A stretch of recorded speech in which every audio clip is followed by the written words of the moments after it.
Hello, all, and welcome back to Here is the Thing podcast, episode 3. Today, we are having a special guest, Dara, who has joined us as part of our episode 3. Let me introduce him briefly to you guys. Dara is a chemical engineer with a strong academic and professional focus on sustainable energy technologies, hydrogen production, and process decarbonization. He holds a Master of Science in Advanced Chemical Engineering from Imperial College London, where his dissertation explored the techno-economics of process heat decarbonization and electrification. Currently, he works as a junior project engineer at a leading hydrogen supplier and engineering solutions provider in the UK, following his previous role as a graduate analyst at the company. His experience also spans hydrogen production research, catalysis, and process design and optimization. What an inspiring CV and background that you have, Dara. Firstly, congrats. And I'm pretty sure most of the people out there wants to actually pursue the career path that you're following right now, since it's a very hot topic. I want to learn about how your feelings right now that you're working at a company. How's life in UK? Briefly, just if you could tell us your feelings. Yes, hello everyone. Thank you for inviting me. It's a Hi, pleasure to Dara. be here and speaking to you, Aicha and Kunal. Thank you. Thank you for the introduction. Yes, so I'm very happy with where I am currently. It's an interesting field to be in. It's particularly interesting because I feel it has a lot of potential and the future can be very exciting, right? So it could turn out to be a very fun sector of engineering because you have open problems. You have to find solutions for those. It's not all already solved. There are many things that you have to think about.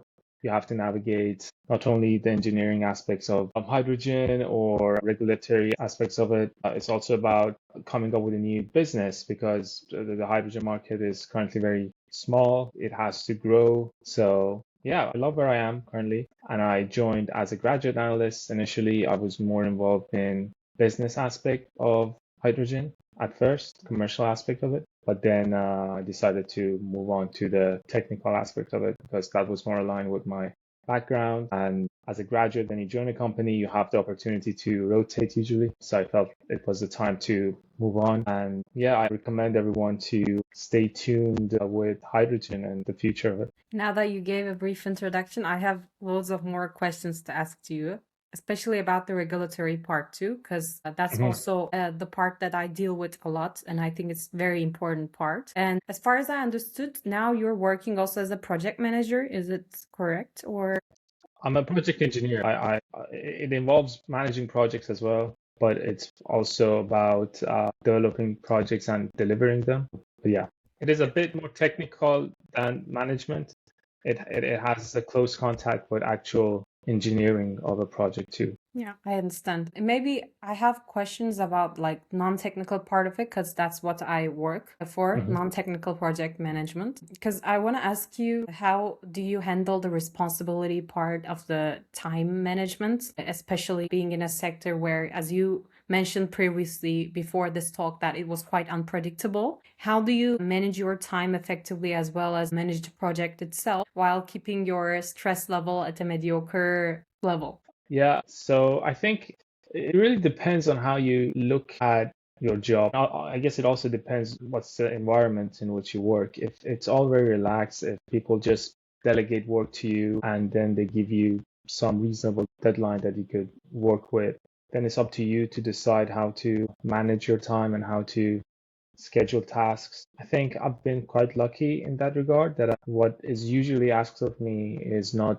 too much. And I'm usually given the freedom that I require to properly schedule my time and to devise a plan to deliver what I'm asked of. So I think some of it is just about the situation you're in. I think another aspect is just the personal mindset that you have. Sometimes you just have to do work and not think about what could go wrong or, like other aspects of negative aspects of working. For example, you might want to procrastinate, but if you have a very dedicated and focused mindset, you just sit and do it and go through it. And even if it's difficult, you have to deliver something because it was asked of you and you took the responsibility. So I think some of it is just about the mindset of you taking responsibility for what you've accepted and navigating that with your colleagues it could be difficult because sometimes they expect you to deliver something in time But if you manage their expectations early on and say, okay, this is not possible in like 2 weeks, it requires 3 weeks, or this is just something that I cannot do, I need help, I need more resources for this, I need the help of someone else as well, then I think it'll become easier. I had the tendency to accept everything that was asked of me. Now that I've worked a bit more, I realize that it's not wrong to tell people you cannot do it by your own. You need someone else's help. You need more time. Not because I've gotten lazier. It's just that I feel like the quality of work and the deadline dictate a certain level of time and focus that one person might not be able to deliver. Or I mean, of course, you can scale this to a bigger project. I think it's very important to manage expectations early on. Kunal, then what do you think of this answer that Dara gave? Do you agree? Completely agree with what Dara said. The whole key to having a peaceful life at corporate or anywhere is be transparent with your work and honest with your work. So if you have both of the things and you give fair share of hard work to your work, everything is good, and be consistent, I guess. But yeah, I think with geographies and sectors, these things might vary a bit, but I think more or less the crux remains the same. Yeah. If something is urgent, it's actually somebody's poor planning, so you don't have to actually think about it too much, and you can still manage your time effectively.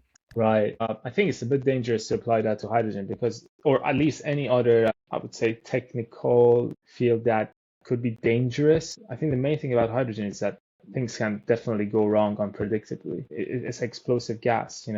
If there's, let's say, malfunction at some installation, then all of a sudden you have to do something very urgently. You have to go there, you have to fix it, you have to make sure nothing bad ever happens there, right? So I could not blame that on poor time management of someone else. So in that regard, I don't think that sentence applies here.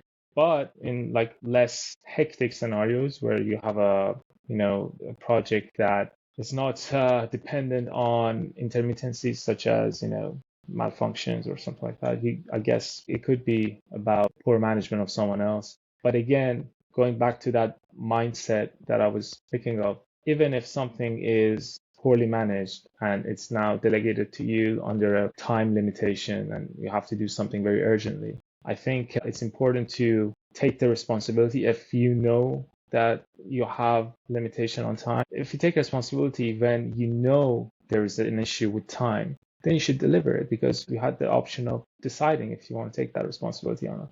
But if it's something that was delegated to you and you had no say in it, and then you see, okay, no, now that there's an issue, it's not possible to do it, then I think you have to communicate that early on. Yeah, it really depends on what you're talking about. But my experience has been that communicate early, and if something needs early attention and that you cannot do anything about it, and if you have accepted the responsibility for that thing, then you should do it, and you should not really give any alibi.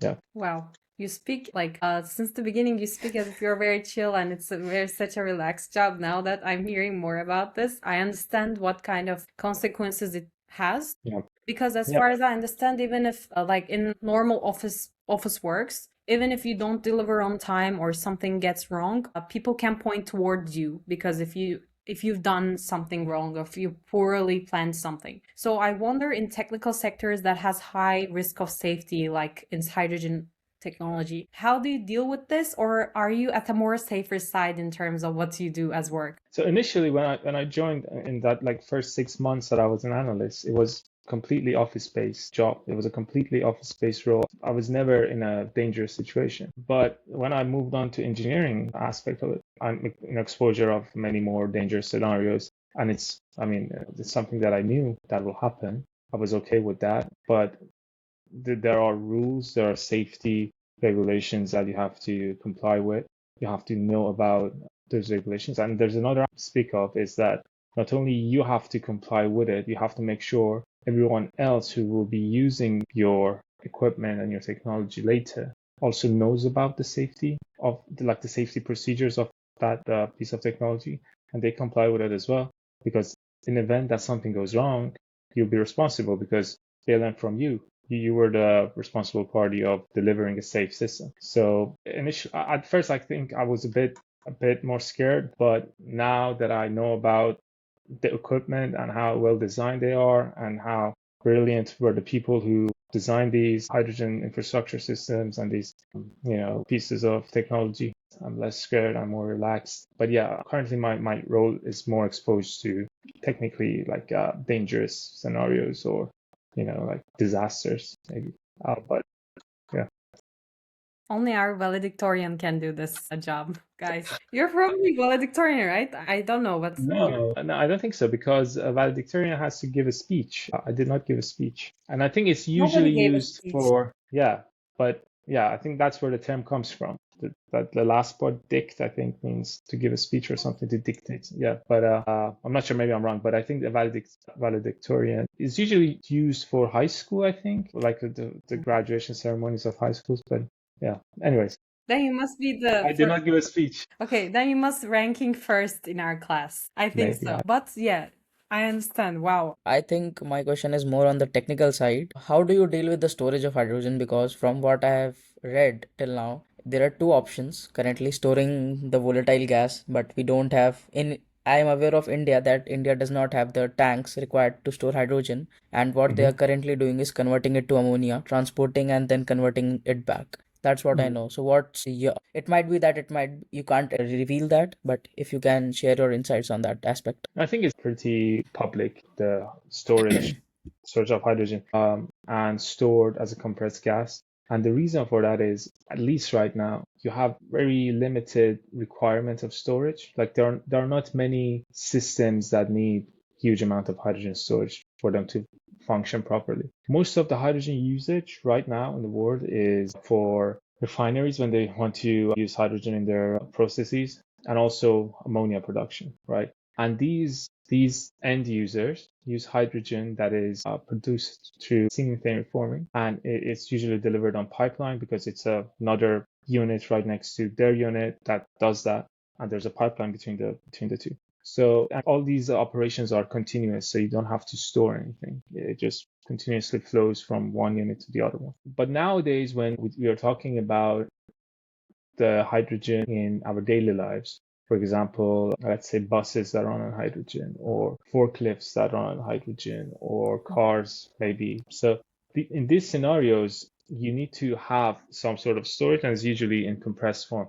I've never seen any commercialized liquefied storage of hydrogen. And the ammonia application that you mentioned, it's interesting, but what I've heard is that it's going to be usually used for a long distance transportation of hydrogen in the future, because the cost of conversion of hydrogen into ammonia and then cracking of that ammonia at the end point will only be justified if you are doing a huge amount of hydrogen transportation. So unless you are, let's say, transporting it on a ship from India to UK or vice versa or whatever, it will not be anything feasible. And even in that Yeah. scenario, it might also not be feasible because there are so many inefficiencies in both conversion and cracking. Yes. Yeah, that's why I found the hydrogen technology a bit interesting because the storage was Yeah. still an issue. And what would you comment on the quality and availability of good quality electrolyzers in the market? Are there decent enough electrolyzers or still there's a scope? So electrolyzers are one of those areas of research that a lot of attention is being dedicated to. As you know, that we have like alkaline electrolyzers, we have PEM electrolyzers, which are proton exchange membranes, and then we also have solid oxide electrolyzers. And the first two are the more commercialized ones, especially the alkaline, which is cheaper, but it has a lower efficiency. As far as I know, the leading country in electrolyzer production is China.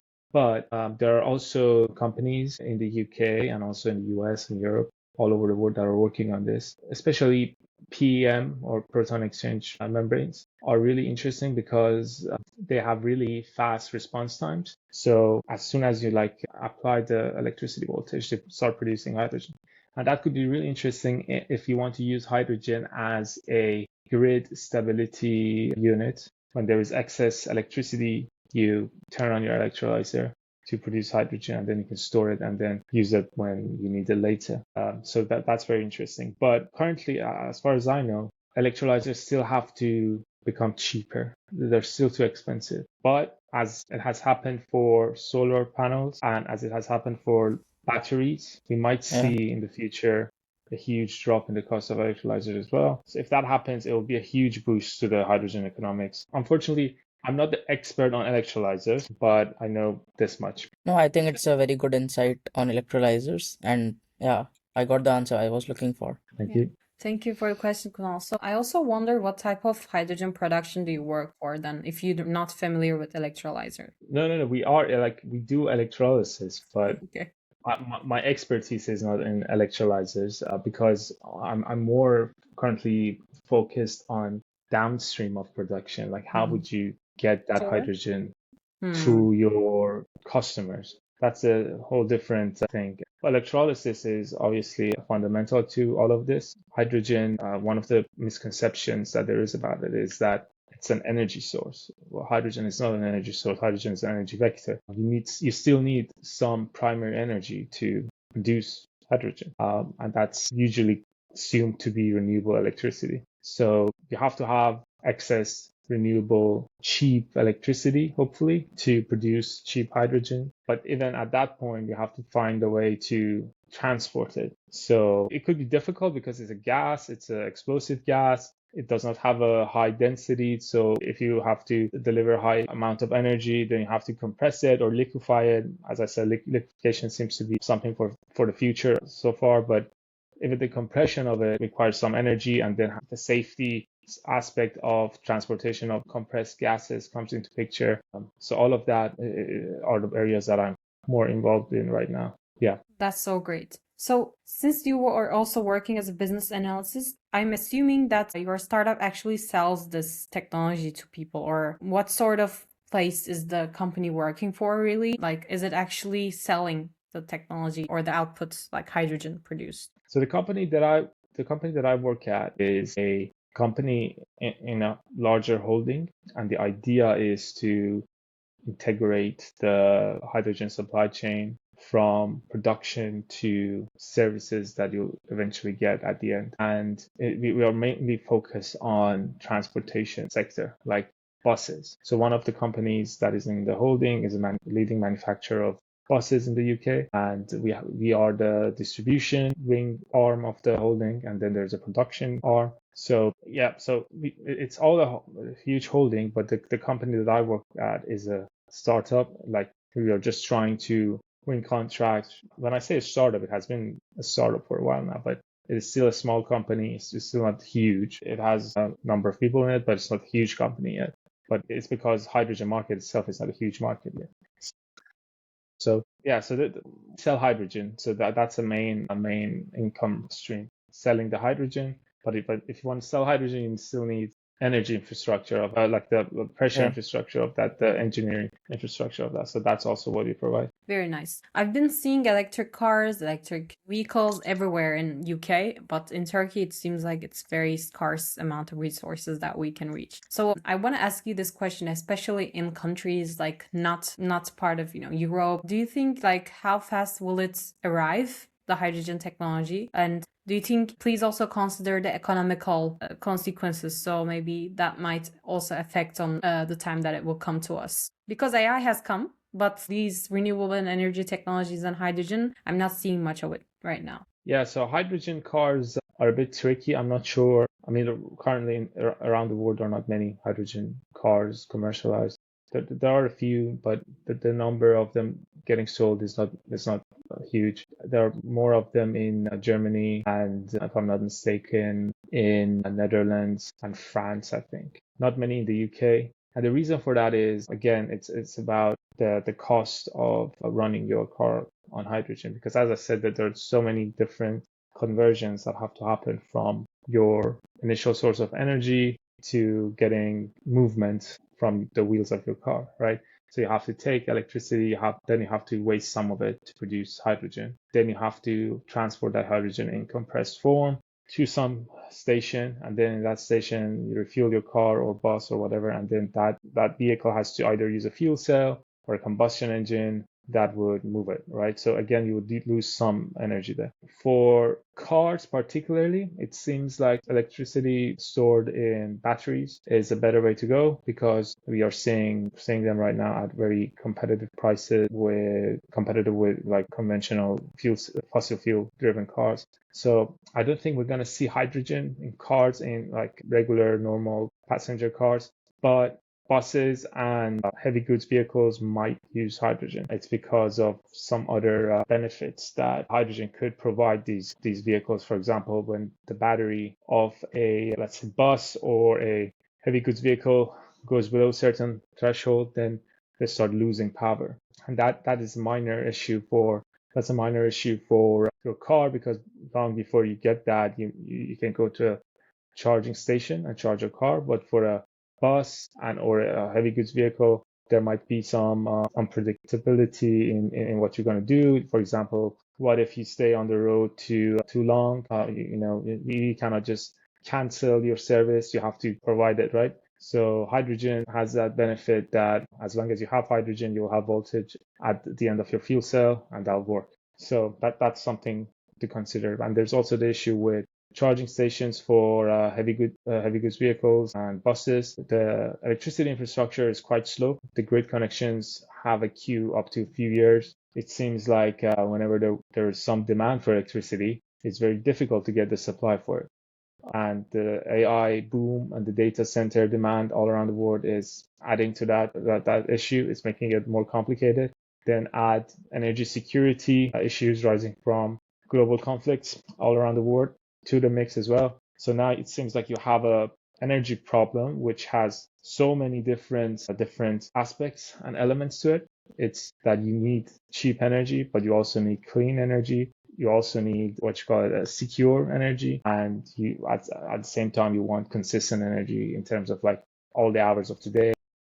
The plate is full. The plate is full. The reason I'm talking about this complexity is that to say hydrogen is not a holy grail to answer all of these issues. It is a solution to some of these issues in some cases, as is electricity, as is biofuels. So all of these solutions seem to be useful to solve a part of the picture, part of the problem, not all of it. So cars, as you said, I will not sign this on any paper, but my opinion right now is that probably cars will not play a huge role in the hydrogen market. Buses are more likely.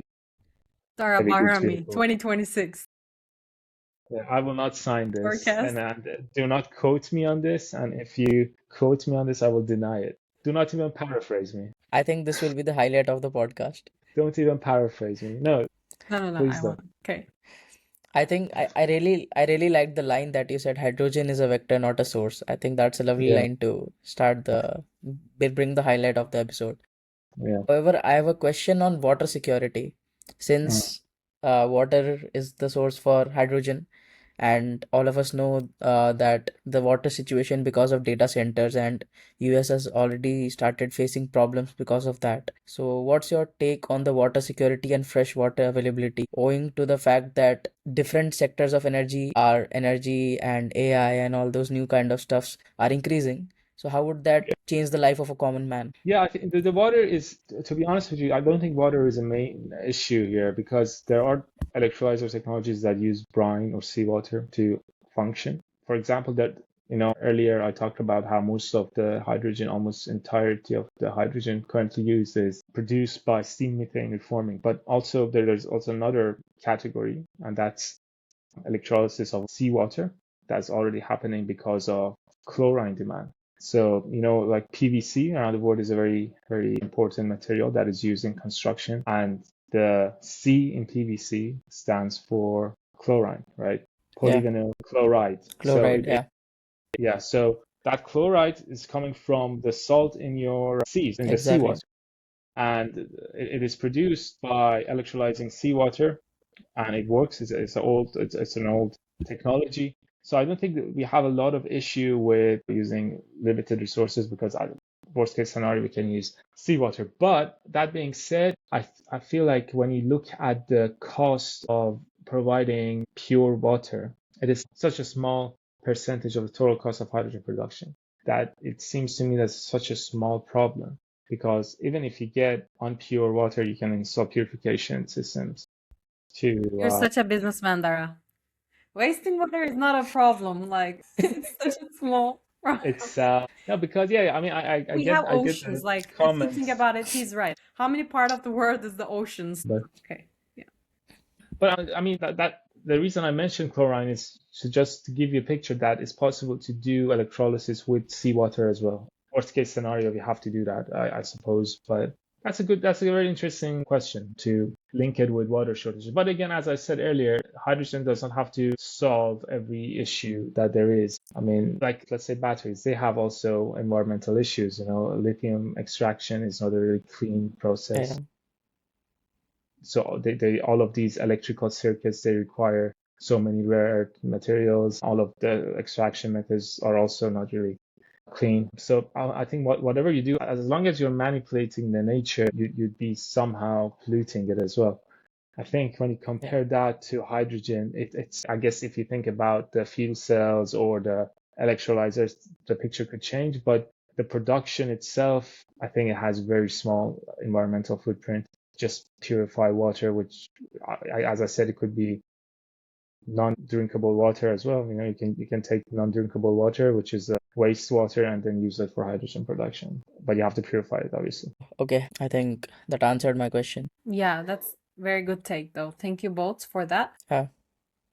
The next question that I would actually want to ask. So Dara, Yeah. the thing is, I got accepted into a PhD role for a research position Wow, congratulations. for fuel cells, like working on fuel cells in the lab 9 to 5 every day, 5 day of the week. So it's very physical Okay. task, and also because of other reasons, I rejected it ultimately, Ah, unfortunately. okay. So Sorry. my question would be, would you actually recommend people to pursue research in this field, since as you're like projecting this as something that still has unpredictabilities in terms of positive and negative sides of whether it's actually a technology worthwhile? So do you think it's worthy for a person to pursue a PhD or like a master's in especially hydrogen technologies? What do you recommend? Or just dive into industry? That's a very good question. I'm not sure if I can answer it very well, because when you have to decide to study something for, let's say, 4 or 5 years, which is the length of a PhD course, it's a huge decision to make. And it seems like you have to take a bet, like you have to wager your time and effort on the technology, right? The way I think about hydrogen is that humanity has mastered different types of energy conversions. We know how to convert solar radiation into electricity. We know how to use that electricity to have mechanical energy, like movement. We know how to use chemical energy to have electricity, and then use that electricity for everything else. And the list goes on. We can talk about all the different ways that we are converting energy to other forms. One of the energy conversions that we are still struggling is converting electricity to chemical energy. And that's when hydrogen enters the picture, because it seems to be the most straightforward way to convert electricity to chemical energy. Now, the question is, why would we ever need to have chemical energy if you have electricity? If you have electricity, just use it. Just move electricity with a wire. It seems easy, right? Just move it to a place that you need it, and then have fun with it. But the truth is, chemical energy has some very interesting properties. One of it is that it's easy to store compared to electricity, and it can be combusted to high temperatures very easily. And we already have a huge infrastructure that relies on chemical energy rather than electricity. So that's why hydrogen is an interesting concept to invest time and effort into, because you are trying to basically complete a picture. You're trying to complete the energy conversion picture. And that's why I think it's going to be a huge thing in the future, because as we progress through the course of the human history, it seems like we're gonna, in the future at least, take a lot of energy from renewable sources. I don't know if you're familiar with that very famous classification of civilizations. There's a very famous scientist that has classified civilizations based on the amount of energy that they consume. And the classification is an exponential classification. And it says the level 1 civilization is able to use all of the energy that its host planet has provided to it. And the level 2 is a civilization that is able to take and extract all the energy that its host star is providing to it. And then level 3 is the whole galaxy, and level 4 is like the whole cluster of galaxies, and it's an exponential scale. Now, apparently here on Earth currently the human civilization is evaluated as something around like 0.7 or something, if I'm not mistaken, meaning that we still have to progress towards taking all of the energy that we have available on our planet. And when you think about that, all of the energy that we have available, at least a huge proportion of that's going to be renewable energy that the sun's going to give us through sunlight radiation. Then there's also wind, there's also geothermal. And all of these will be in the form of electricity. Now, what are you going to do with electricity? Are you just going to wire it to different things? Or as I said, you have to convert it to chemical energy to use it somewhere else. So that's why I think since we're going towards a huge abundance of, or at least huge extraction of electricity from our environment, that the problem of converting electricity to chemical energy also becomes a significant one. And that's where hydrogen comes in. And that's why I think in 20 years from now, maybe 30 years from now, hydrogen is going to be a huge thing. That's what I think. Fuel cells, so far, it seems like they're still too expensive. They have to become cheaper. So when there's something is too expensive, it probably means that there's room to innovate, there's room to research, there's room to work on that technology. So yeah, I would be excited to do some research on fuel cells myself, but again, depends on everyone's personal life and vision for the future. Just looked up the classification. It's called Kardashev scale, which is a method of measuring a civilization's level of technological advancement. You can take a look later. Could you repeat the question? Yeah, sure.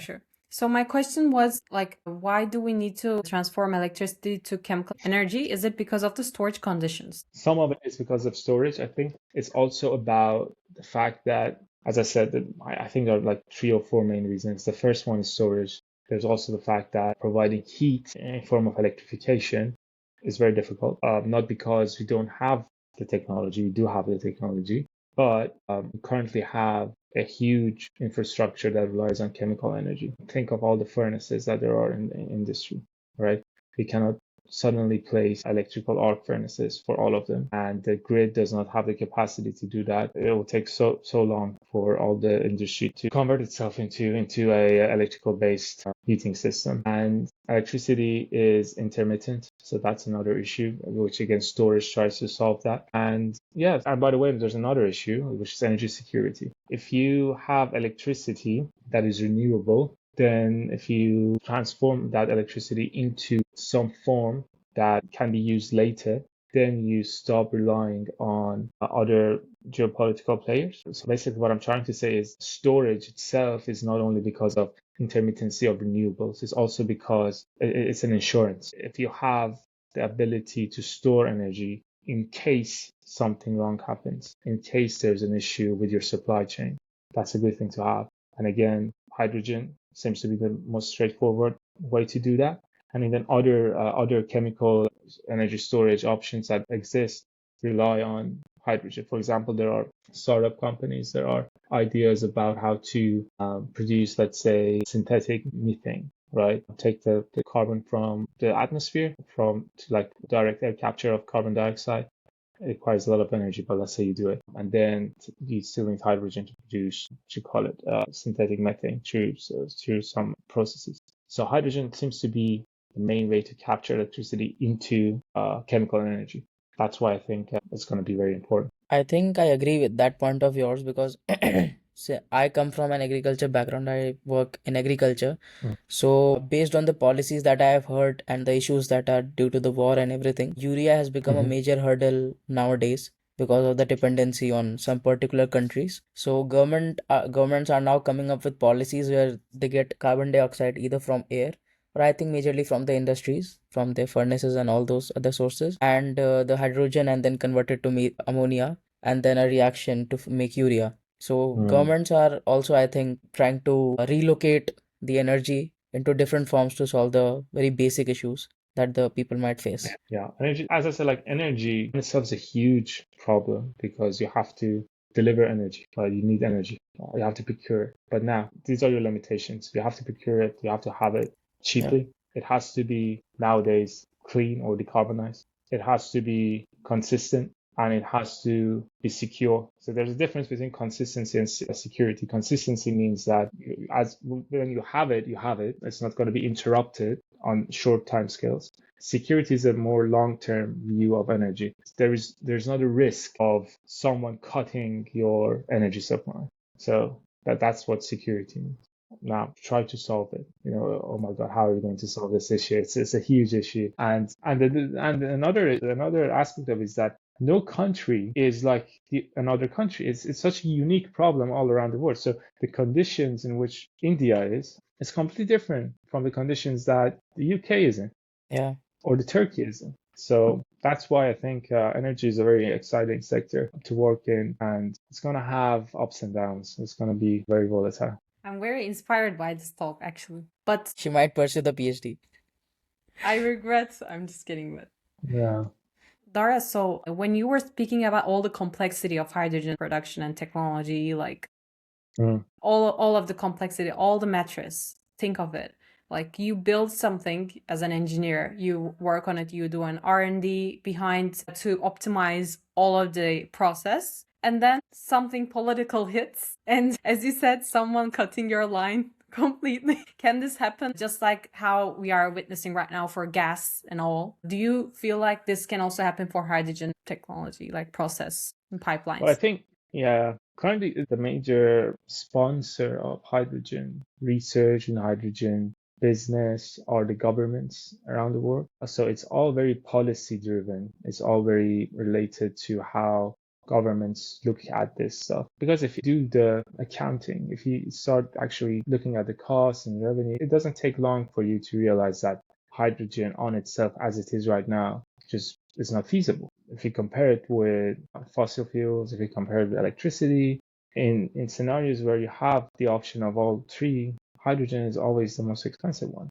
unless there is some sort of support. And currently, it seems that governments are committed to, at least some governments, it always changes, are committed to support it and basically offer that sponsorship. So the major player that can cut your line is the government, is the state, as it is right now. Maybe in the future, when you have more abundant electricity, when you have cheaper electrolyzers and cheaper compressors and cheaper fuel cells, then it becomes a different story. But as of now, because no one can really cut your energy supply, right? I mean, as long as you're getting it from renewable sources, no one can cover the sun, right?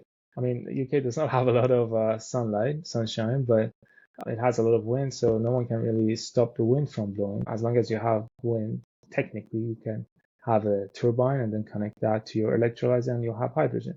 But as I said right now, it does not make economic sense, if there's no government support. So the major player that can cut your line is government. Maybe in the future it changes. I think I have a question for all of us. Keeping in mind your love for hydrogen, if apart from hydrogen, was there any sector in renewable energy or energy as a whole you would like to work in? What would be that? I think all of us can answer this question. Yeah. Well, I think the most exciting one is fusion. It's just I sci-fi. agree. It's so cool, right? But they always say fusion is 25 years away, I would pursue anything that would have 0% harm potentially, which would be, I think, wind energy, because wind is so, to me, it's very, innocent. It's just the wind turbines, it's just working and it provides you energy. Also, more solar panels. I think it's very easy to even have a startup. Like, I remember there has been a bunch of startups in Turkey about solar panels, people building around the city. So I think it's good for those countries that see a lot of sun. And yeah, I would pursue those ones, I think. I have some bad news about wind, Aicha. Wind turbines kill so many birds. Yeah. Did you know about this? Didn't know. You gotta sacrifice I think something, right? At some point. I think in Europe or UK they did an experiment by painting one of the blades, I think either red or yellow, and they saw a reduction in the birds that were killed. But I don't know how Okay. feasible that is. Okay, so for me it would be battery recycling, because I believe that everyone is currently so much focused on making batteries. But if we look in totality, we are on the verge of getting too many batteries because it's around 10 to 15 years since the electric cars have started on the boom. So there would be too much waste, too much lithium that can be extracted, and that's what I would like to work on. And I think also maybe wind turbine, something around how to manage the waste of the turbines, because their life is also like 20, 25 years, and after that there is Mm, no way out because they are polymers. They cannot be decomposed. So maybe something around mm, that as well. right. Interesting. Yeah. I didn't know they are polymer. Yeah. I always thought that they were made out of steel. No, I think there are some kind of polymers. That's what I read. And I also Mm, found that makes there were sense. some sites where the turbines were kept like in open, and the Mm, bacteria was developed that started eating those turbines. So I think there is a way out that nature has already provided. That can be a very that's cool cool. thing to do. Biology always fascinates me. Like it's Yeah. so weird. Sometimes like Nobody ah, said biofood. biofuels. I was thinking about biomass before I said fusion because It stinks, so we don't want. it's when you think about like the perfect green energy solution, I think biofuels are the closest that you ever get because they're just think about how many different technologies are present in nature and like that leads to you having biofuels. Like there's carbon capture, plants capture the carbon in the atmosphere and then they take the carbon and then they make biomass out of it. And then they can ferment that biomass into something which is a fuel that you can use for combustion very easily. And you don't have to do much. It's all nature, it's all bacteria, it's all, organisms that are doing this. And all you have to do is, clean it later on, separate it, and use it. But the issue is there's always a catch, right? That the catch for Yeah. biomass is limited. So if there's a way to have more biomass without jeopardizing the food supply, without jeopardizing other issues, I think it's a very good solution. By the way, like the result of this process, which is like CNG or bio LNG, so these are fields that you can already use in your infrastructure. So that's the closest you are to having a true alternative. But again, there's a sourcing issue. Where are you getting the biomass from? From my perspective, I am not a very big fan of biomass. Let me tell you a small case study. In Yeah, okay. India, the government's made mandatory for 20% blending of ethanol in petroleum, in your fuel, in your car fuel, Mm, basically. yeah. And I think currently millions of metric tons of ethanol is being produced, and there are so many factories with the help of government that were set up, and their major sources were either sugarcane, rice, or maize. Mm, So now, since it's been 2 to 3 months since they have started blending the ethanol in our fuel, and there have been so many breakdowns in between the road. My car also, I think 1.5 months back, stopped in between the road. I called the company, I got my car towed, and I said, what was the issue? They said the fuel pump was damaged, and there were two reasons behind it. It changed the density of the fuel, which the fuel pump was made for, and also since ethanol has a very low flash point as compared to petroleum or diesel, mm, the engine gets heated very early. And especially in summers, Delhi gets to temperatures around 45 degrees as well. So I think in India, people are not very happy with this implementation. But I think this is a very particular application that I am talking about, and there might be other cases that there where it might be a win. But for vehicles, it's not working at all. Not at all, I yeah. think. Yeah, I was never a fan of ethanol blending. Yeah, Yeah, and also the same thing happening in USA. They do have a lot of ethanol blending there yeah, too. And it has made a huge issue because there are now hundreds of thousands of hectares of maize yeah, production, and they've become a huge yeah, lobbying force in the United States because all the people are saying, okay, this is not good because you're jeopardizing the food supply yeah, chain. But these people are saying, oh no, all these communities now rely on this income, and you cannot just stop it. But I think CNG and bio LNG yeah, bio-CNG and bio-LNG that are the products of fermentation of biomass in anaerobic digestion facilities are really good, interesting use cases of biomass, provided that biomass is not from already existing food yeah, source, food land, Because I assume when you say maize and when you say what was it, sugarcane, these are land Sugarcane that and rice. Yeah, rice. Wow, rice as well. these are lands that previously people were using for food production, right? Yeah, exactly. Yeah, so Yeah, I think it's a that tricky doesn't take on sound food good. versus fodder. Yeah. So, Kunal, do you think you can solve this problem? I don't know honestly, because the situation, as Dara said, about the lobby in the ethanol production is so big right now that billions of dollars have been invested all over the world around this. And yes, the employment aspect is also a part. But if you talk about the implementation side, the Indian government also said that they are purchasing ethanol expensive than the petroleum. So economically, it's also not making much of a sense that they aimed to reduce the price of the fuel. So, but I Yeah. think we are at the very early stage of this. We are at a very stagnant phase and it's yet to explode. And there are other options to be explored as well.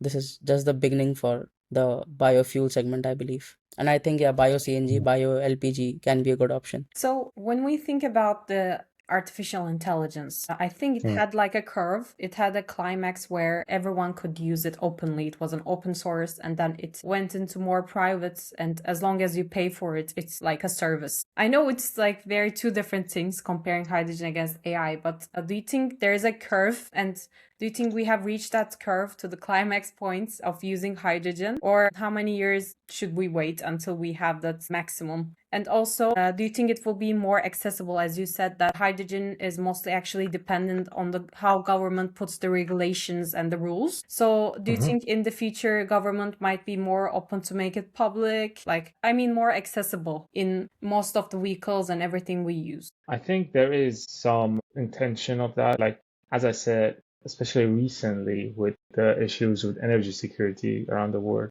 energy is becoming a major area of investment, and hydrogen can, in theory, answer some of those concerns. So I think as we are moving towards a more fragmented world where countries tend to be less reliant on each other, less trusting each other, energy security becomes a huge issue. So yeah, in that regard, I think that there's an argument to be made about positive, like good prospects for hydrogen. But at the same time, as I said, hydrogen requires a lot of abundance and excess electricity. And electricity right now seems to be very limited because you have a huge demand for it through AI boom, data centers boom. And if you're going to consume all that electricity on your chatbot to generate a nice email, then you probably will not have a lot of energy left, unfortunately. So that's what I So think. that's But not a theory. That's actually true that it consumes too much energy.